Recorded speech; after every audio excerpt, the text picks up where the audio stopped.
성도 여러분 안녕하십니까? 오늘 함께 묵상할 내용은 요엘서 1장입니다. 요엘서는 여호와의 심판날이 임박했음을 선포하고 있습니다.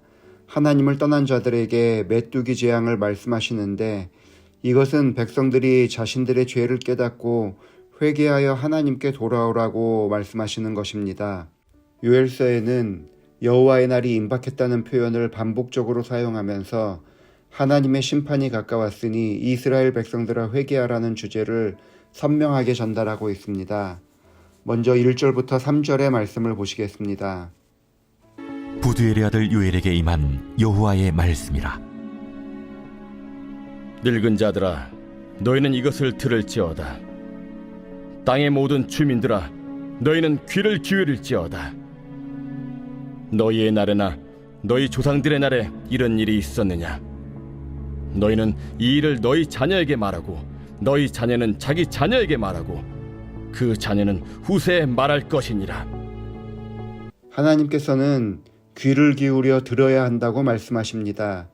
기독교는 보는 종교가 아니라 듣는 종교입니다.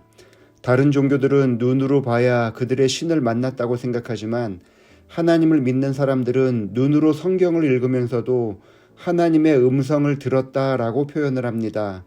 하나님의 음성을 들었다는 생각이 들 때에 그제서야 하나님을 만났다고 이야기합니다. 하나님의 음성은 직접 사람들에게 선포되기도 하지만 다른 사람을 통하여 전달되기도 합니다. 성경에 기록된 많은 선지자들, 예수님의 사도들과 제자들이 전하는 기별을 통해서도 하나님의 말씀을 듣고 하나님을 만나기도 하는 것입니다. 그래서 하나님께서는 직접 말씀하지 않으시고 요엘을 통해서 하나님의 백성들에게 하나님의 음성을 들으라고 명령하셨습니다. 하나님의 음성을 듣는 일에는 예외가 없어야 했습니다. 늙은 자들은 이것을 듣고 자녀들에게 전달해야 했고 그 자녀는 자기의 자녀들에게 이 기별을 전달해야만 했습니다. 하나님의 음성은 세상의 모든 자녀들이 다 귀를 기울여 들어야만 했습니다. 그러나 항상 문제는 듣지 않는 하나님의 백성들에 의해서 생겨났습니다. 듣지 못하는 것이 아니라 들으려고 하지 않는 백성들이 문제였던 것입니다. 이런 사람들에게 하나님께서는 메뚜기를 통하여 심판하시겠다고 선언하셨습니다. 4절의 말씀입니다. 팥중이가 남긴 것을 메뚜기가 먹고 메뚜기가 남긴 것을 느치가 먹고 느치가 남긴 것을 황충이 먹었도다.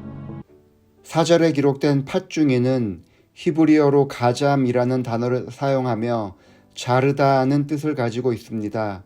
무엇이든지 잘라놓고 보는 메뚜기 종류를 상징합니다. 그 다음에 메뚜기는 아르베라는 단어로 많은 떼라는 뜻을 가지고 있습니다. 떼를 지어다니는 메뚜기 종류로서 출애굽기에서 애굽인들을 괴롭혔던 메뚜기와 같은 단어를 사용하고 있습니다. 느치는 옐레크라는 단어를 사용하며 기어다니는 종류, 급하게 갉아먹는 모습을 보여줍니다. 황충은 하실이라는 단어로 끝장을 내다라는 의미를 가지고 있습니다. 그러니까 4절의 말씀은 메뚜기 떼의 등장으로 이스라엘이 초토화될 것을 보여줍니다. 하나님의 음성을 듣지 않는 이스라엘을 향하여 하나님께서는 어마어마한 재앙을 내리게 됩니다. 하나님께서 이렇게 이스라엘에게 재앙을 내리시는 이유가 무엇일까요? 그것은 이스라엘이 듣지 않았기 때문입니다.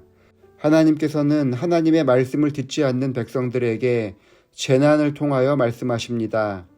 C.S. 루이스라는 사람은 고난은 하나님의 메가폰이다 라고 이야기했습니다. 하나님의 음성을 들으려 하지 않는 자들에게 하나님께서는 고난을 메가폰으로 사용하셔서 하나님의 뜻을 전달하시는 것입니다. 이스라엘 백성들에게는 메뚜기가 하나님의 메가폰으로 사용되어 주의 음성을 전달하였습니다. 물론 고난의 의미를 지나치게 확대 해석하는 것은 위험합니다.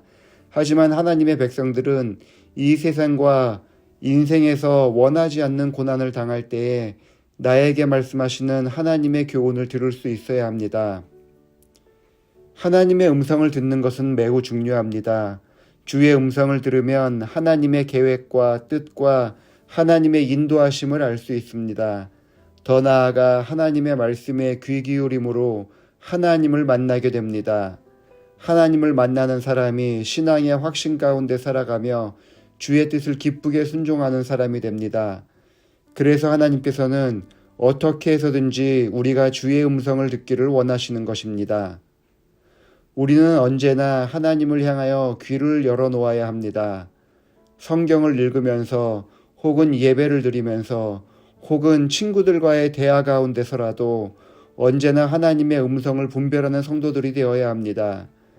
때로는 하나님께서 우리의 삶에 즐거움들을 제하여 가실 때 우리는 하나님께서 나에게 무엇을 말씀하시고자 하시는지 먼저 귀를 기울일 줄 아는 사람들이 되어야 합니다. 그렇게 날마다 주의 음성을 분별함으로 하나님을 날마다 만나는 성도들이 되기를 바라면서 말씀을 마치겠습니다. 기도하시겠습니다. 아버지 하나님, 언제나 저희 귀에 주의 뜻을 이해하게 하시니 감사합니다. 우리가 어디로 가야 할지 몰라 고민하며 기도할 때에 세미한 음성으로 속삭이시는 주의 음성을 분별할 줄 아는 사람들 되게 하시며 주의 음성을 들을 때마다 하나님과 직접 만나는 기쁨 가운데 신앙을 할 수 있도록 이끌어 주옵소서. 박희용 장로님을 위해서 기도합니다. 언제나 성령 충만하게 하셔서 수석 장로로서 교회를 책임지며 관리할 때에 더 나은 것을 선택하고 더 좋은 모습으로 교회를 이끌어갈 수 있도록 인도하여 주시옵고, 김선혜 집사님과 함께 교회를 위하여 헌신할 때에 이 교회가 더 많이 성장할 수 있도록 역사하여 주옵소서. 장남 박성용 성도에게 찾아오는 환자들이 행복하게 치료받을 수 있는 능력을 더해 주시고, 며느리 조문주 성도가 하나님을 이해하고 신앙의 뿌리를 잘 내려갈 수 있도록 하나님 함께하여 주시옵소서. 차남 박관용 청년이 군생활 가운데 하나님을 새롭게 발견하게 하셔서 신앙이 회복되게 하시며 믿음 가운데 좋은 배우자를 만나게 하여 주옵소서. 장로님의 가정이 대를 이어 주의 사업에 크게 쓰임받는 가정들이 되게 하여 주시기를 예수님의 이름으로 기도합니다. 아멘.